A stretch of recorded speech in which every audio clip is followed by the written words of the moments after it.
Lauren, Kurt, it's been sound, lad. Been sound, lad. I must have been like biting me from, grinding my teeth, so my jaw's been hurting down my throat here. I think it's when I'm going through a madness, when I'm sleeping.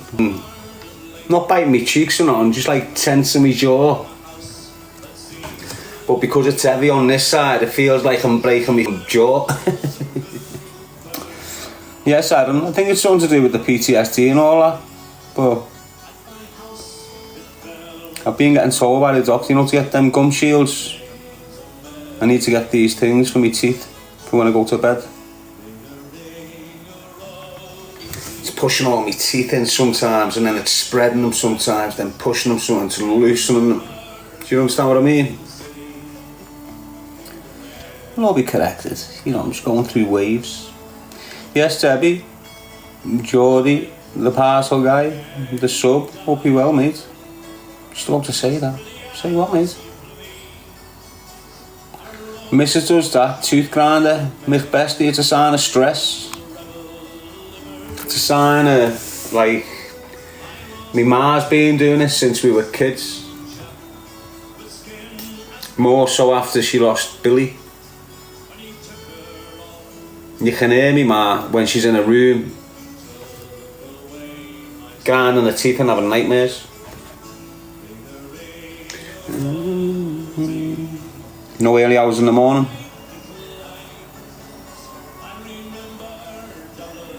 Like a nightmare in there it was when I was living in there. Yes, Mad Mick, Debbie Hughes, Geordie. You trained today? No, lad.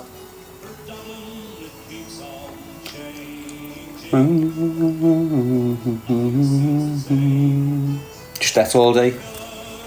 Not much, but needed it, had a few hectic days in Liverpool. So when you're used to a quiet life and then all of a sudden it's going whoosh for 3 days, active travelling, back and forth, this, that. It takes it out of you, doesn't it? Adam John Blay, but it's alright to rest from the gym. That's where the growth is. Michael Gott.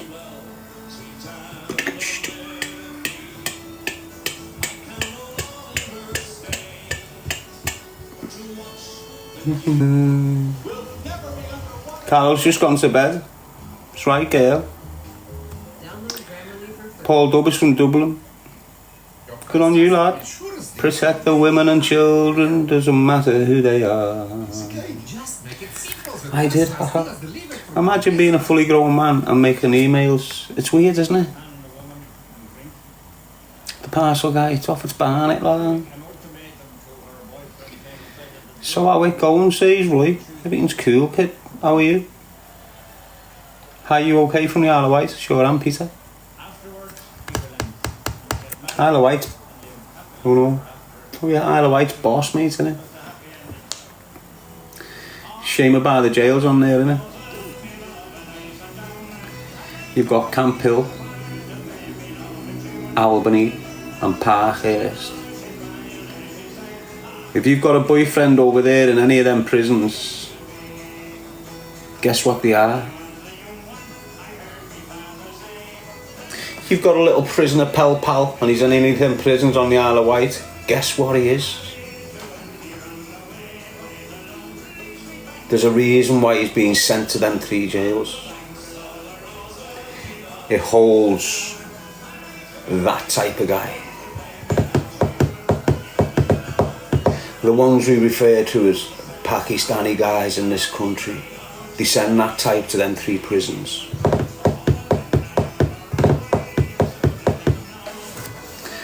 Honest Carol, Adam John Bly said Albany does. They all do like that, because what they done years ago when I was in custody,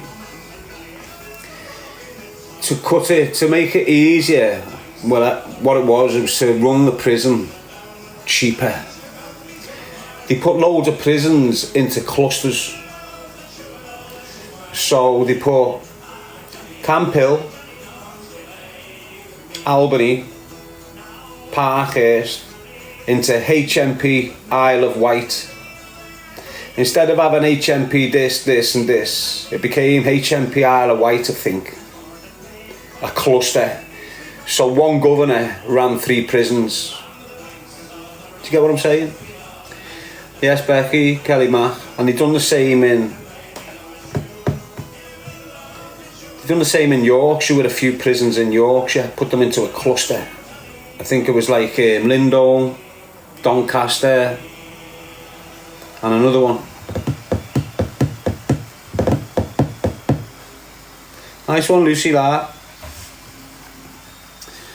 But there's certain prison establishments that are designated to that type of offender.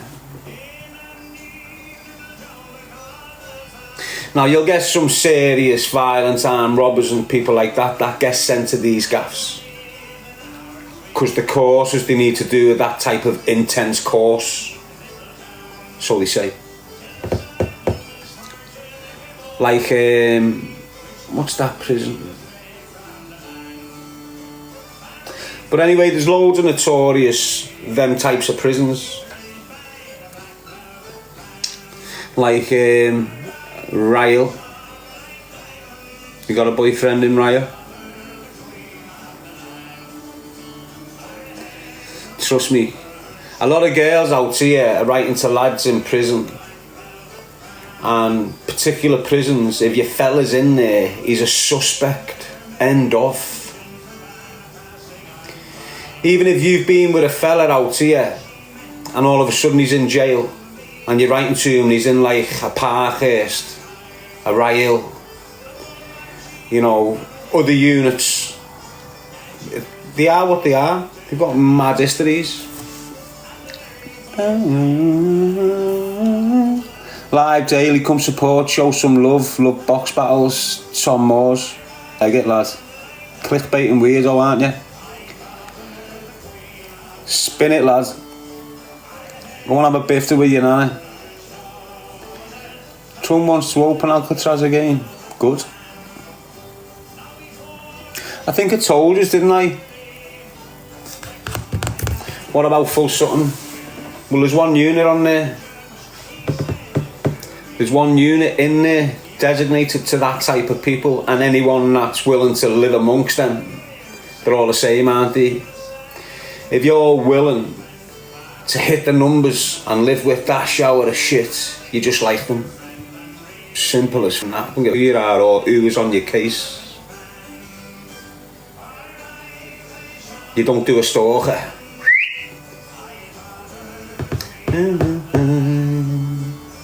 Yeah, sperms. CR sorcery. All these trolls wouldn't say shit to you on the streets. It's not about that, is it, Johnny? Trolls are trolls, lad. You know, you know when it's not a troll. He weren't a troll. That's the difference with that kid who I've just blocked there. I should have left him in, because he was screaming his mouth off, but he's not a troll. Couple of reasons. His profile was genuine. His picture was genuine. There was an identity behind a profile. Do you get what I'm saying? So he was not really a troll, he's just a little dickhead coming in trying to click. And a clickbaiter and a troll's different. He's probably being encouraged, he's probably being sat around a gang of helmets somewhere, heard me getting spoke about somewhere, and just come in and went, hasn't got a clue. Probably a little MMA fighter down there, and they've all got this ego and this I'm fantastic type of thing, haven't they? All you lads that don't do your MMA and your boxing on the estates, you know how they carry themselves, them softs, don't you? So what, you can have a scrap, you can't take a bullet in your fod, so shut up. And that's what the kids' attitude is on the streets. That's why you don't see them type of people on the streets. It's not because they don't want to be there, it's too dangerous for them. Trust me.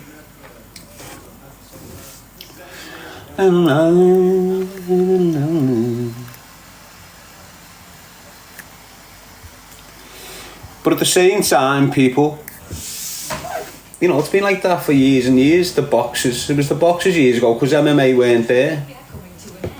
But when we were growing up, MMA wasn't relevant or it wasn't in practice. It was the boxers. And I'll tell you straight up, you ask any kid from early 90s who was the biggest bully on their estates, and they'll tell you the local boxer and the boxers. It's the walk round thinking he's solid, threatening people and all that. You get people like me going, what do you think yous are? Not giving a f***.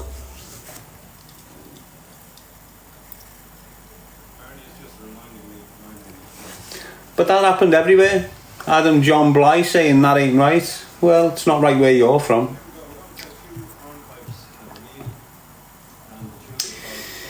And they've always had this shield of protection around them, have they? I mean, if you look how they behave and that's just a gang of helmets, aren't they, really? Not all of them, obviously some boss kids. There's some decent kids, but them ones that are sniffing coke and trying to portray themselves as professional boxers, they're just helmets, mate. Idiots. And most gyms, the most them fighters you're seeing on these little daft platforms from Liverpool, I mean the Scousers, boxers from Liverpool that you're seeing on these misfits and these big promotions with Frank Warren and Eddie Hearn, they're just rough-ass cokeheads off screen. Honest, I'm not lying. I'm not trying to put the sport down. I'm just telling you how it is. Rough-ass cokeheads when they've got no fights coming up. Simple as that. You can imagine one of their after parties, can't you? All chat and major from devil dust rolling off the nose. Anyway, let's keep it going. Will you sing out? Got Bobber. Jealousy is oozing from you. Do you understand the definition of jealousy? Do you? You've got two things that people mix up an awful lot, and that's envious and jealousy. Jealousy is when someone's got something you want. That's jealousy. Envious is when you're looking at someone that's smashing it and going, now look at that. That's the difference, okay? Now, there ain't no boxer out there who I've spoke about, or MMA fighter that I've ever spoke about, or drug dealing scumbag who I've ever spoke about, that's got anything I want. Nothing. So that removes the jealousy, doesn't it? Removes the jealousy, doesn't it? Now, why would I want to be like them? Because this is how I'm going to remove the envy and what you're talking about. Why would I want to get my face punched in every week?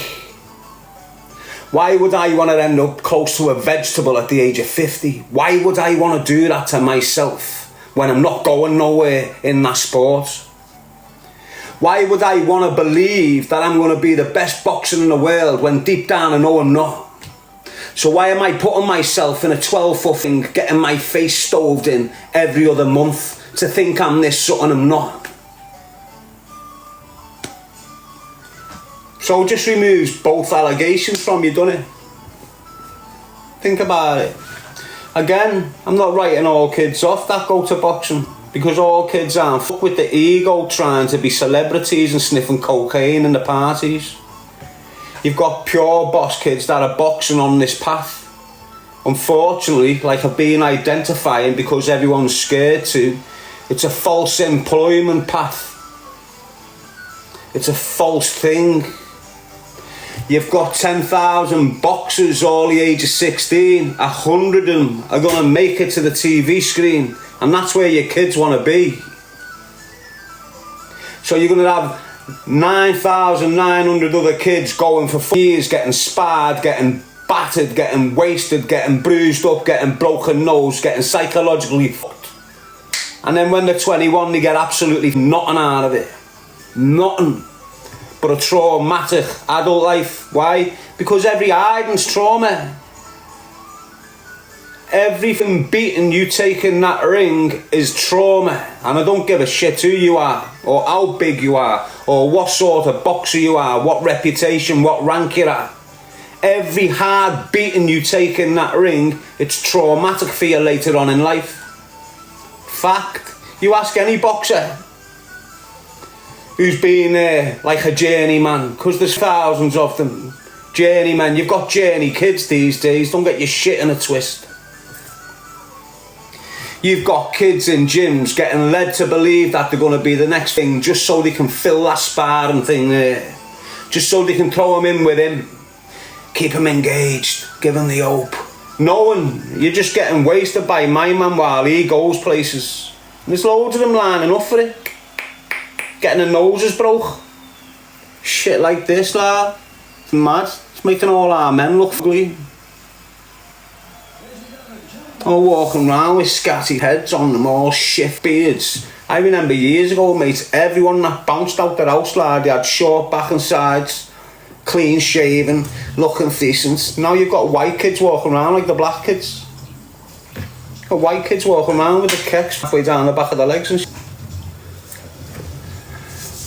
you can't tell the difference if you walk through Liverpool who's a Muslim and who's a Christian, and that's why it was all pushed at you. That's why they wanted you to make them feel more better in the community. That's what it was. That's why you all started growing your beards, because they wanted you to grow beards. You all fell into it like sheep, all giving me shit because I'm clean shaven. Looking sharp every time I get up in the morning. You're going around with food stuck in your beards and all this shit, looking scruffy as hell, mate. It's the way they wanted you. The way you're dressing, lad. Where's your identity gone from Liverpool? Where's your identity, Liverpool? Because you look at Manchester, they're all like yous. Yous look like Manx. Yous kids look like Manchester kids. Simple as that. Walking around with scruffy beard and smad cat heads and that, thinking that's the way forward. Sort your life out, mate. Honest to God, get your identities back. Short back and sides, clean shaven, spotless, dress well. Clean. Walking around like a pothead. You're not even a pothead. You just look because you've got a beard and long hair. In the nicest of ways, without offending all you long-haired lads there. Understand where I'm coming from now. There's a reason why you're losing your identity. It's not your fault. It's what they want. It's what the powers that be want. Everything they do is to remove your identification and replace it with a European one. If you look at the bigger picture of what they're doing around the European countries. All uniform, mate, aren't yous? Yous all look the same. You're all wearing the same Louis Vuitton.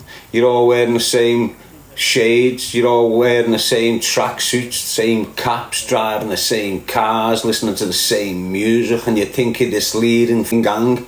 You're all a gang of sheep, I'll tell you that. Easy. You're all doing as you're told, mate. Mad. And you stand there on your corner like you're the only unique gang that looks like you. You're the only unique gang that's got surons. You're the only unique gang that's got a little graphone. Do you understand? There's thousands of yous splattered up and down the country, and for some reason you think you're unique. You think you're not a follower. You think you're leading shit in this space. You're leading all. You've all been led astray. Look how you're dressing. Look how you're looking after yourselves. Just look what they're doing to your communities. And it's on every community. None of yous are different. The only thing that's different is the tone of your voice. That's it. Your pronunciation of your dialect of language. That's the only difference. I can go and get a gang off a street in Salford, a gang off a street in Birmingham, a gang off a street in Toxteth, a gang off a street in Norris Green, a gang off the street in London, and bang them all on a five-a-side football pitch in a line, and you wouldn't have a clue that they're not with each other. all dressed the same, all got the same style, all got the same fashion, all wearing the same type of jewels, all got the same types of bikes, all with the same type of weird looking birds. These are all the same, man. You need to snap out of that shit because they're leading you into a mess. Most of you are going to snap out of it when you're 35 and think, what have I just done there? How have I just been there? Look what you're going to look back at. How was you? This isn't me giving people shit like I've got the best life in the world. I'm just saying I'm not like yous, mate. I can grow a beard. I can have a scatty mad head. That la. Gotta respect yourselves. And it all starts with your personal hygiene and keeping it clean and sharp. It's where it all starts, mate. It doesn't start a mile away. It starts right here. All this starts all here, mate. If you can't get up and wash your face in the morning, what life have you got 15 years down the line? If you can't brush your teeth once a day, what the f are you going to have in your mouth 10 years down the line? Snap out of that group mentality. You're being led by monsters, mate.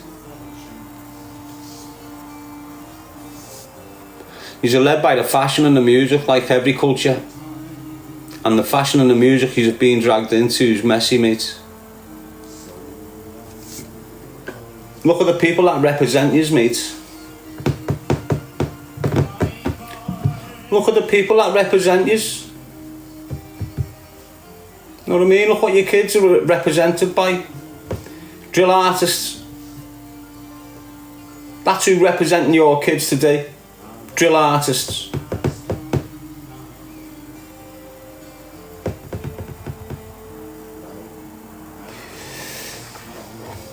How these drill artists are getting onto commercial platforms, being pushed out, pushed across your TVs, pushed across your radio stations, and then they're getting lifed off or sentenced to 15 years for encroach chats. And this is happening.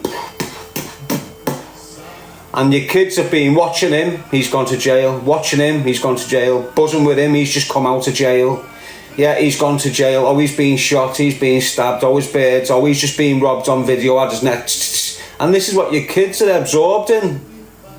From an early age. Gang, gang, gang.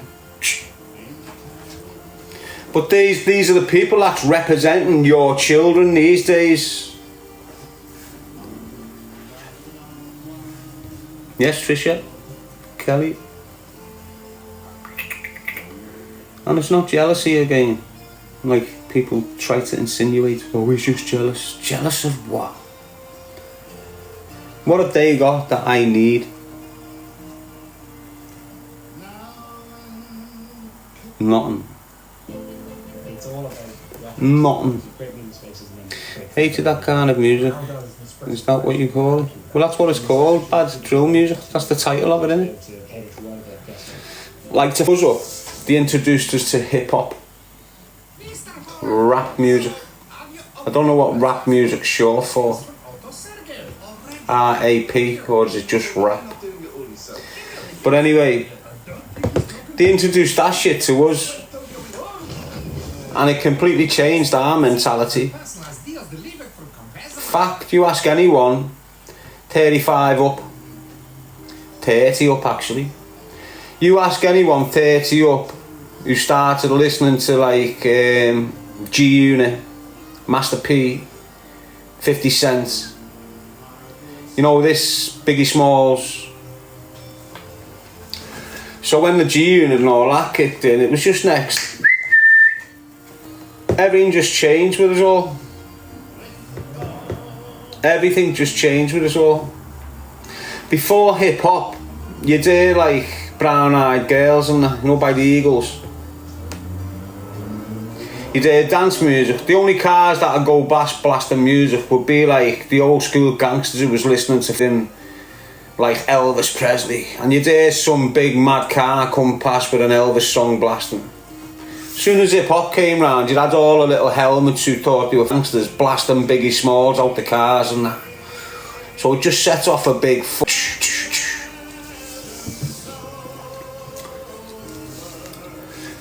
and then you started getting into like, it came in mild at first, didn't it? It was like mild, you had like your Vanilla Ices and shit, didn't you? Then you had your like your MC Hammers. So it was like mild pushed on as a first, you know, you were getting the beats and then all of a sudden this shit kicked in, the heavy stuff, where you got like Life After Death by the Stalker. You know what I mean? Just the titles and shit, the shit they started speaking about. So when hip hop came into the city, the murder rate started climbing, and the gang activity, and the drug dealing, and everything hip hop was about started galvanising itself, and here we are now. It was losing its speed. That's why we had loads of people going into recovery, didn't we? A lot of people started going in recovery on the back of what hip hop done and drugs done to our communities. So there's a lot of people coming away from that type of thinking, wasn't there? The kids weren't linking onto hip hop the way us did. So years ago we all liked garage, but the kids don't like garage. Years ago we all liked hip hop, but the kids didn't like hip hop, so it weren't captivating the way it captivated our generation. So to keep that going, they invent a new similar breed of hip hop to captivate the youth. And everything they spin in them lyrics is going into the kids. You talk about this masculinity and how young lads are treating girls like shit. Drill music. How's this nice polite kid who's in college all of a sudden slapping his beard up and treating her like shit? Because he's got that shite on his headphones.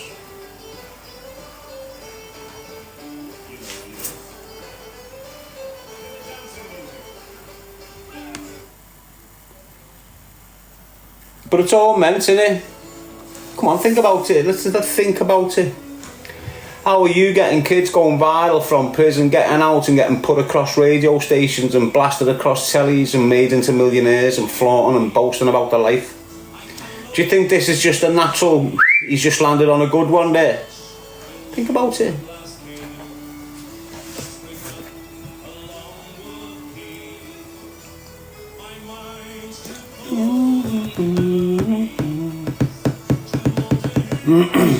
Anyway, just do what you're doing.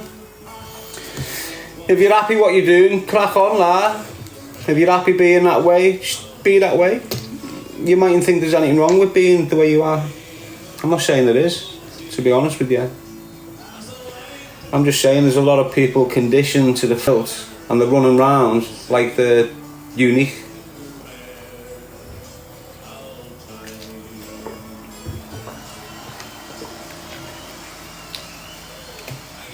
And this is what happens, you know, lad, and this is the way they've done it. I was saying this time ago.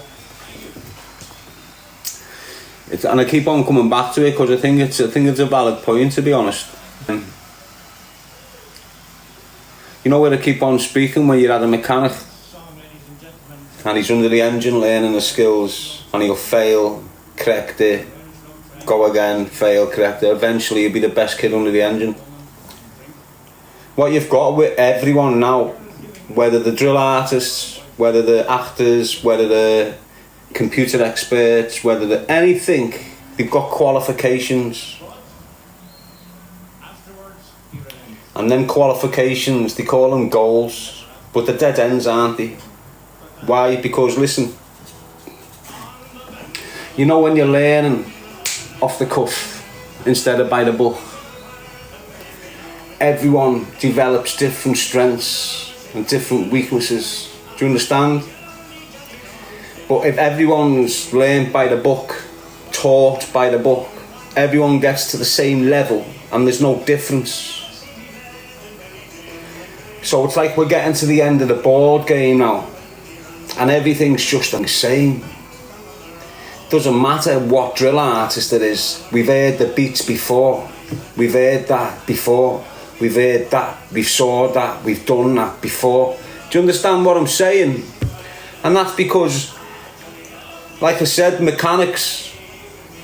If you have two mechanics, one's taught by the book and one's taught under an engine, the one under the engine is going to shine like a superstar, and this one's just going to be like the other million that was taught by the book. So if you go to college to be a mechanic and get to the highest level you can, you're not special. Why? Because thousands have got to the same level as you.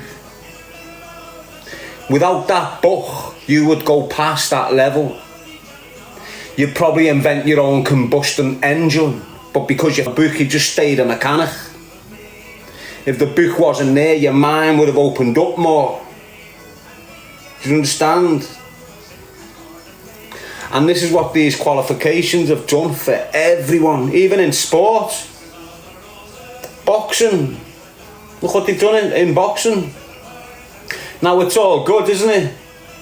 Because if you look at this like Hatton project, you know, this college that he's got, the Hatton course, it's boss. But the point I'm making is all them boxers are going to be exactly the same because they've all reached the same level to gain that one qualification. So there's not going to, you'll be able to see a Hatton boxer in a year. Why? The way he's standing, the way they're throwing punches. Why? Because it's done by textbook. Anyway, some of you understand, some of you won't. To bastardise it all, it simply means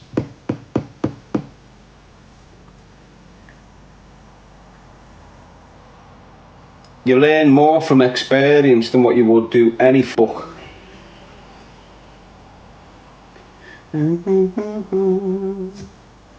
Kingpin, Ma.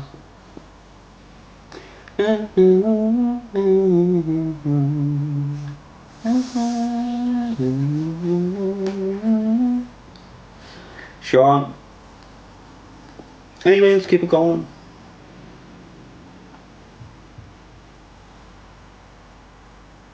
There's loads of things to discuss if you bring them up.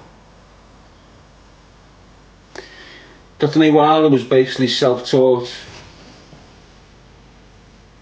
Did well for a while, say he's communist. Well, he just overstayed his welcome, didn't he?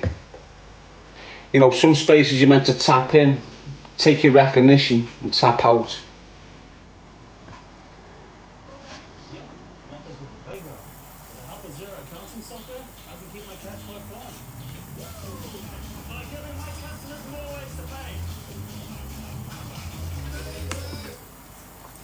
A lot of images of boxers as well, they put out this image like everything's secure because they've got money, they're financially secure. But you've got to understand that, like I keep on saying, half of these young lads that are boxing, they've been on the sniff, they've been on mad parties, they're dead laxy-daisy with the dough, they think they're celebrities because they get this. So like, you see loads of times in Liverpool, you get the face of boxing in Liverpool, all of a sudden he's pushed into this little snide bit of limelight in the city. And when he's going to clubs, he's getting walkovers. And when he's going to restaurants, he's getting treated extra special. You know, because he's got a public image that's good. He gets treated by all these people extra special. And that gives, and unless these kids stay grounded and have got the right people grounded around them, they end up on a fad one. It goes to their heads. The local drug dealers start wanting to be a part of the attention, want to start bending onto the notoriety. You'll have ex-boxers, ex-MMAs, or washed up ones that still want to think they're part of the game, jumping in. They f*** their career up because of the coke. Silently, cokeheads always hate on next man, so they'll be looking at this kid going, let's get him on the coke so his career up like mine. And you might think this doesn't happen, but it does, mate. Honestly, God. And a lot of young lads in Liverpool who were on the right path, going to them world title places, at local levels, or international level when they could have been going to world level. Do you understand what I'm saying? Local, European or world, isn't it? And it's the coke, it's the ego, it's the lifestyle they get catapulted in, and the people around them. A lot of these lads already come from the rough housing estates where before they get into the smashing the boxing of a Saturday, they sat with everyone in someone's house getting weighed in off the coke.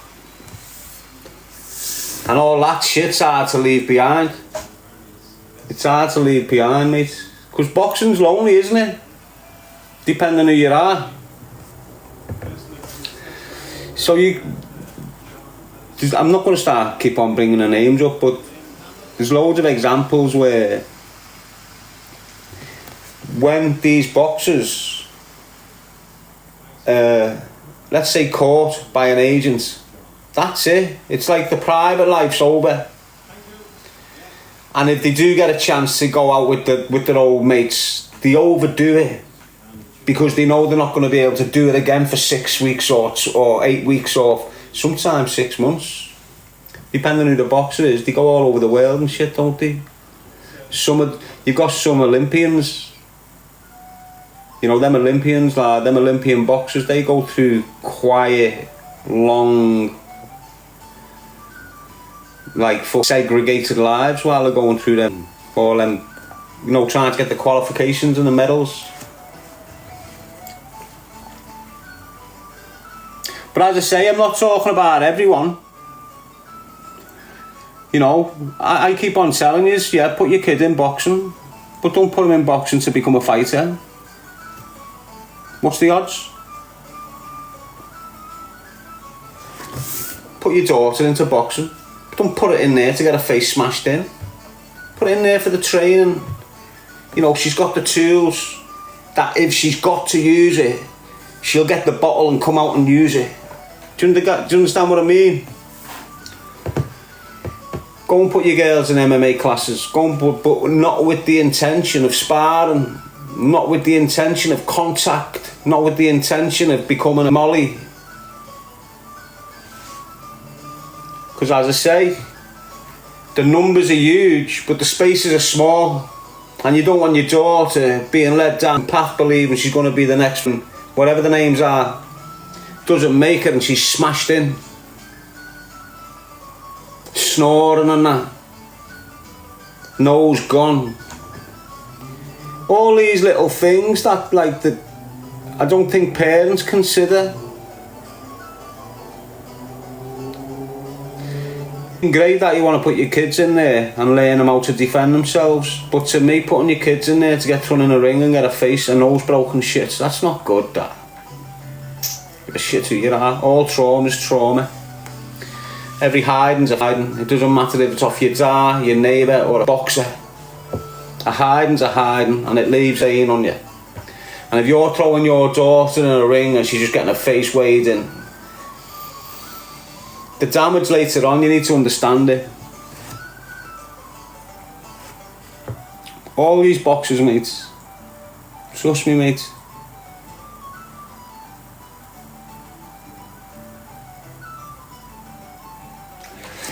And I sit there as well, you know, and think, like, you see all these bare knuckle fighters, don't you? And you just see them getting weighed in. Doesn't matter if they win. Doesn't matter if they win. They've been battered, haven't they? Unless it's over in the first minute, you know, a tucker smack knocked them out. But if you're going 2 minutes, 3 minutes, round 2, round 3, you have been absolutely battered. Doesn't matter if you've won 10 grand and some shit belt that means call in the real world of fighting. But what I think to myself is, what the f*** do in past life to be suffering the way they do now?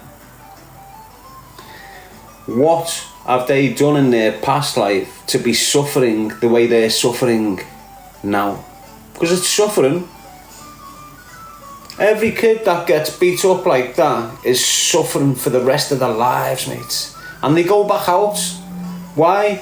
Most of them, you've got proper, hard, professional men that know too many of them hidings is not good, and I'm not going to take too many hidings. Need a little bit of a wage, I'm out of it. That's it. But then you've got coke fiends who think they're professional fighters, and they've got to keep on getting in there, and they don't really want to. And they're just getting beat up. I always think to myself, I see some of them go, you deserve it. The way you've been in this life, I can only imagine the way you was in that life. And I can only imagine the shit you're going to go through in your afterlife for the way you've been in this life. That's the way it is. Honest, if you fuck here, you're going to be like them soft cut in the face stoved in every Friday night for 5 ton. Honest to God. It's what the majority of them do. For the YouTube. Again, I'm not hating people. But I believe the less touched you are, the tougher you are.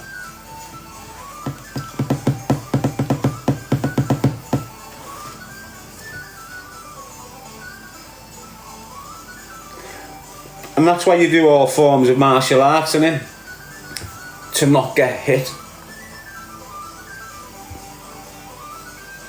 So if you're getting hit every other month, it is what it is, lad. I feel sorry for loads of them. You've only got to look at some of the boxing accidents, haven't you? It's a dangerous sport, mate. That BKB, that's more dangerous than boxing.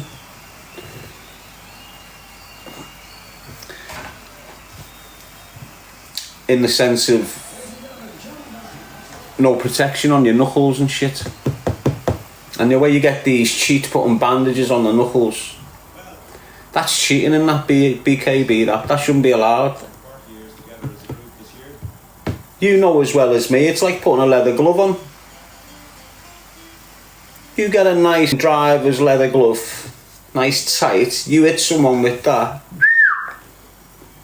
Same with a solid bandage, mate. You get a nice tight bandage around your knuckles, it's the same as a leather glove.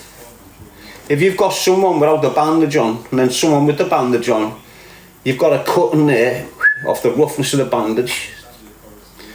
You got more of a grip onto the... So it's all cheating, man. Yes, Julie. It's dangerous, lad. Some kids don't recover. You don't hear of the mad shit because they all get written into contracts and that, where they can't speak about the fight afterwards and shit.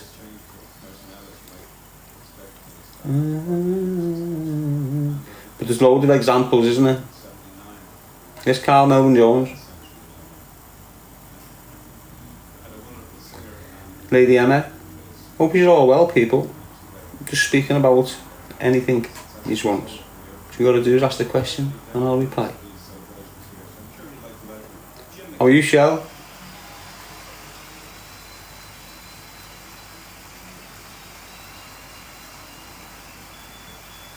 Carl Melvin Jones.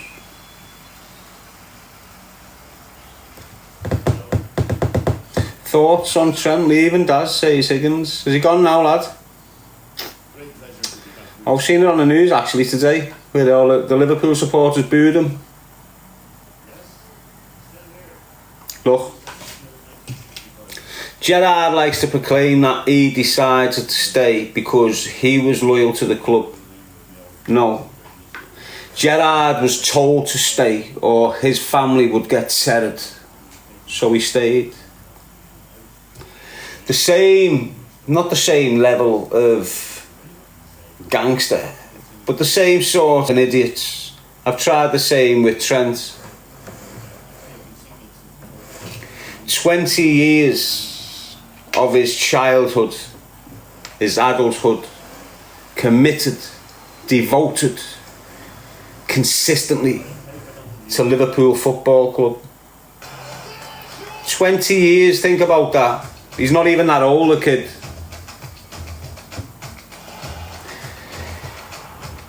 He's been took off the pitch when he shouldn't have been.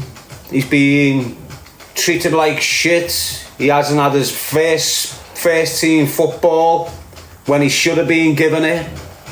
He's been playing better than most and being subbed. So all these things have gone into effect for this kid. And I think it's the best movie he could have made, to be honest.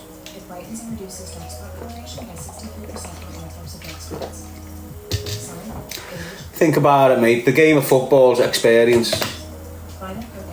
And if you can go to some of the best clubs in the world and be taught by the best managers on the planet, that experience is like gold dust when Trent wants to start being managers and shit. Now, if Steven Gerrard would have followed his dream, he wouldn't have ended up at Glasgow. I'm not saying this is nothing bad. He wouldn't have ended up at these like mediocre low-level clubs, and then at Glasgow was his pivotal moments, and then from just went to bits, didn't he? If he would have followed his dream and went to where he could have went to, the experience, all the stuff would have built his character better. Bring it back to the point though, with Trent. 20 years at the club, won the Champions League there, 2 Premiership titles there, other little rewards in between and over the years, whether he was sat on the bench or whatever, you know, them sort of medals and that. I think he served the city of Liverpool Football Club. I think he served the city of Liverpool well, mate. In what way? The way he's conducted himself, the way he's never been that party animal, the way he's never been that usual Scouse kid that you get. Do you understand what I'm saying? Your Danny Murphy, your characters, your Gerrards, like a good drink and wah. He might be like that when he gets older, but I can't see it. So good luck on the Scouser, mate.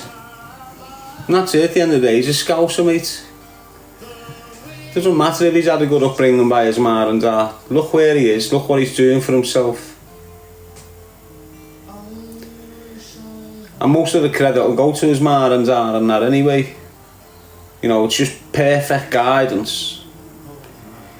Why is he going to start turning against that guidance? And all your kids, all our kids, I've got the opportunity to become something similar. Not the same iconic sports person, but if you give your kid something and manage to keep him on that something, and don't let the kids at school up, and don't let the kids off the corner from up, and don't let no cousins or siblings distract him from what he should be doing, he can end up in 20 years just like this kid Trent. And he might be the best computer kid in the world, or he might be the best golfer, the best. If it's all sport you're interested in, he can be the best at the game if you keep him on the ball.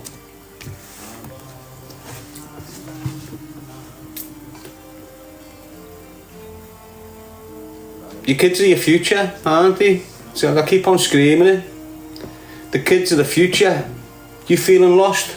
Watch your kid will direct you. Your kid will tell you what's going wrong. Trust me, you watch your kid, listen to what your kid's saying.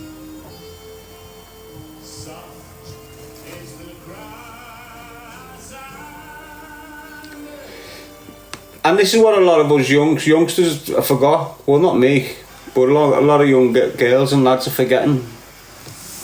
But they rebelled, like they rebelled with their ma and dad, and there was a reason why they rebelled with their ma and dad when they got older. Because when your kids get to a certain age, they click on, you never look after me, you never got me this like them, you like treated me like shit while you were with that man or you're with that woman, It all comes back later on. So now what you've got in Liverpool is thousands of mothers sat alone in their houses. Why? Because they never raised their kids the way they should have, and the kids know youth is up. It's what's happening in the thousands. Them parents that stick on the kids, stick with them, get them through the troubles, get them through the schools, stick with them regardless, back them to the hilt. Them kids are still visiting their ma at 50, 55, 60, doing the shopping for her, making sure their house is spotless and bossed. And this is how it works. You know, if you neglect your kids, you're neglected later. Don't get twisted. You see it everywhere.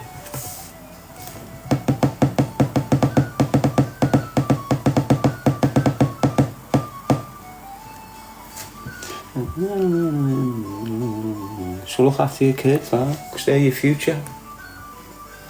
Otherwise you're going to have some Nigerian there swiping your phones for you, giving you body shots at the same time.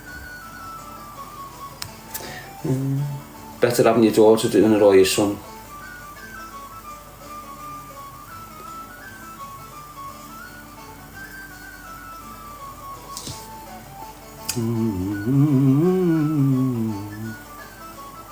Exactly. It's exactly what it is, mate.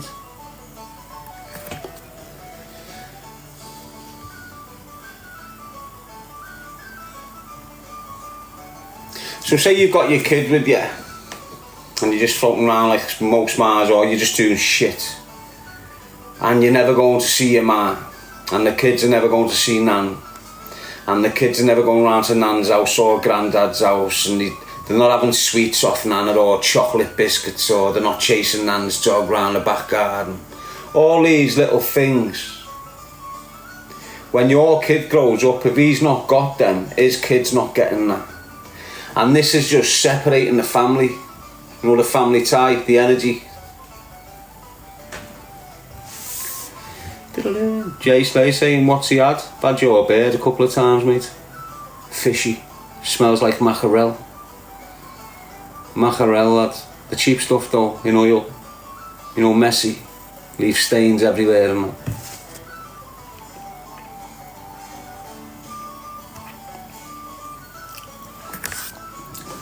You know when it gets splashy and that, lad, and it just get all them little spots stuck on you. But she was worth it, Jay Slay. And don't worry, lad, she looks cool like you. We all know what you are, lad, don't we? Hey. Don't even need to mention what you are, do I, lad?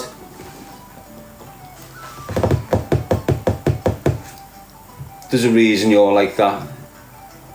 Shy guy, isn't it? Yes, Lucy Duffy.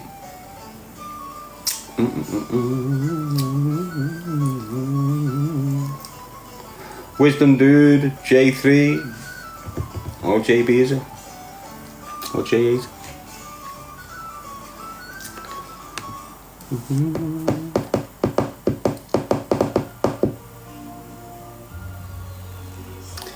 Well, we're about 2 hours in, people. Hope you're feeling blessed. Hope everything's being cool. Hope you've been enjoying the sun.